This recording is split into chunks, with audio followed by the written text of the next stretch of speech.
السلام علیکم ناظرین، سبسکرائب کریں قرآن حدیث انفو چینل کو اور بیل آئیکن کو دبائیں تاکہ جب بھی ہم ویڈیو اپلوڈ کریں تو آپ کو نوٹیفیکیشن مل جائے۔ یہ فری ہے، جزاک اللہ۔ وَكُلَّ بِدْعَةٍ ضَلَالَةٍ وَكُلَّ ضَلَالَةٍ فِي النَّارِ۔ أعوذ بالله من الشيطان الرجيم، بسم الله الرحمن الرحيم۔ والذين لا يدعون مع الله إلها آخر ولا يقتلون النفس التي حرم الله إلا بالحق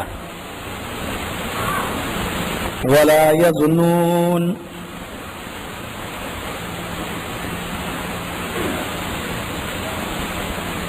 وعن أبي هريرة رضي الله تعالى عنه قال قال رسول الله صلى الله عليه وسلم اجتنبوا السبع الموبقات۔ قالوا وما هن يا رسول الله؟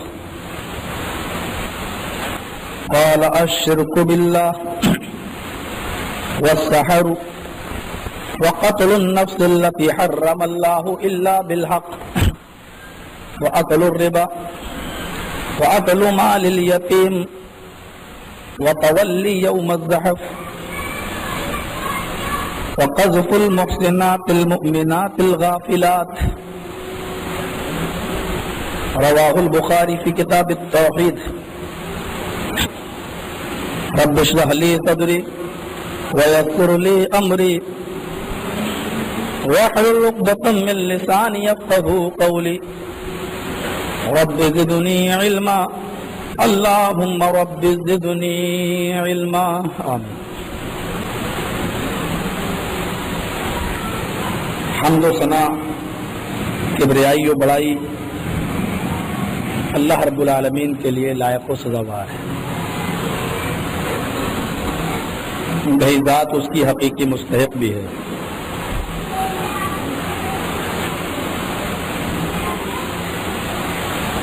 اور اسی سے ہم یہ دعا بھی کرتے ہیں کہ الہ العالمین قیامت کی صبح تک درود و سلام کے پھول تو برساتا رہے۔ محسن انسانیت، رحمت للعالمین، مکہ اور مدینہ کی گلیوں کے سردار جناب محمد رسول اللہ صلی اللہ علیہ وسلم پر اللہم صلی وسلم وبارک علیہ۔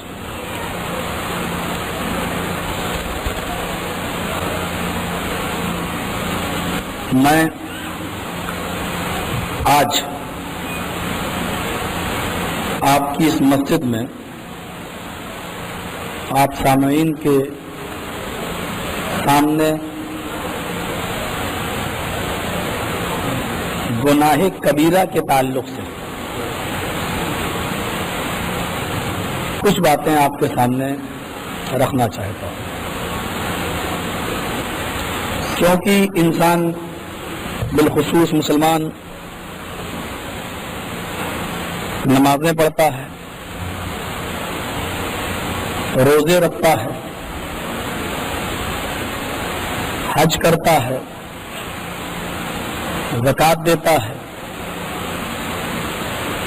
اور دیگر بہت سے دینی کاموں پر وہ عمل کرتا ہے،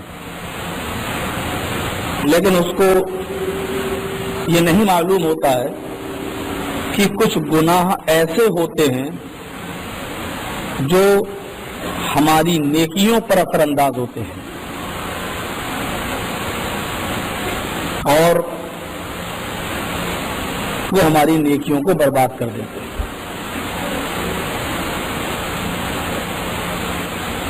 مجمع الزوائد علامہ ہیثمی کی ایک کتاب ہے حدیث کی، اس میں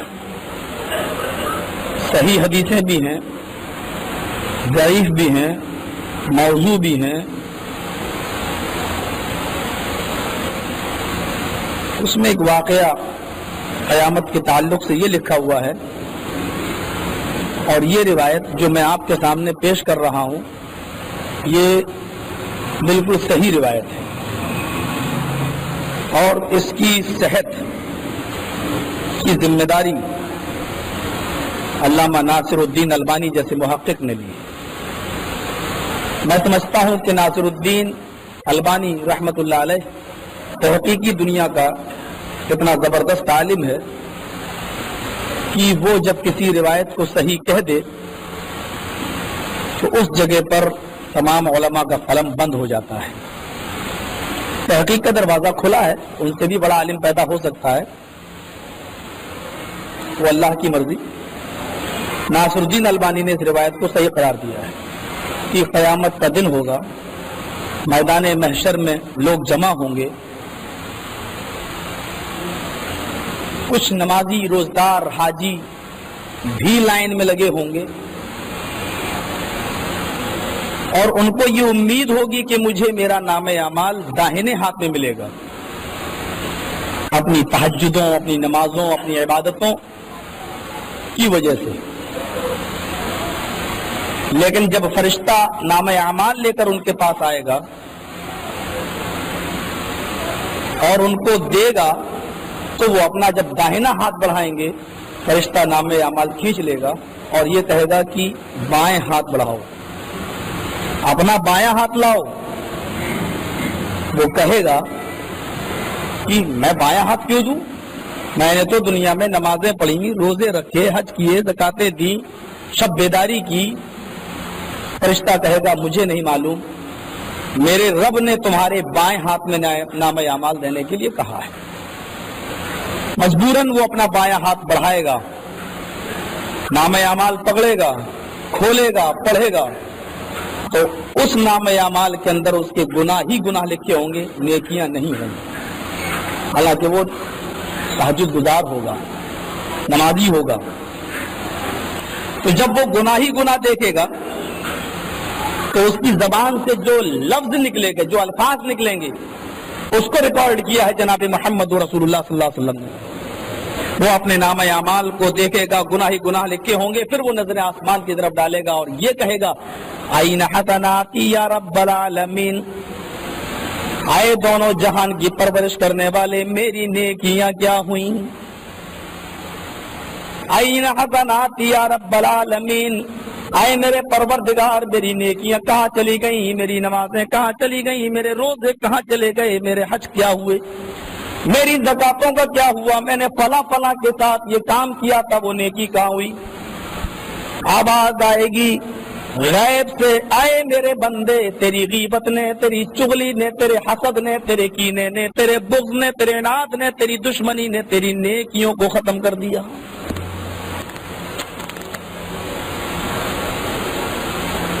تو میں آج کے خطبے میں یہ بتانا چاہتا ہوں کہ کچھ نیکیاں، کچھ گناہ ایسے ہوتے ہیں جو ہماری نیکیوں کو ختم کر دیتے ہیں۔ ہم نماز پڑھتے ہیں، روزہ رکھتے ہیں، لیکن ہمیں نہیں معلوم کہ ہماری نمازیں اللہ کے یہاں قبول ہوئی یا نہیں ہوئی۔ کبیرہ گناہ جو بغیر توبہ کے معاف نہیں ہوتا، لیکن کبیرہ گناہ کا بھی تعلق دو چیزوں سے ہے۔ جو کبیرہ گناہ ہم نے کیا ہے اگر اس کا تعلق اللہ کی ذات سے ہے تو وہ توبہ سے معاف ہو جاتا ہے، گڑگڑانے سے معاف ہو جاتا ہے، اللہ معاف کر دیتا ہے۔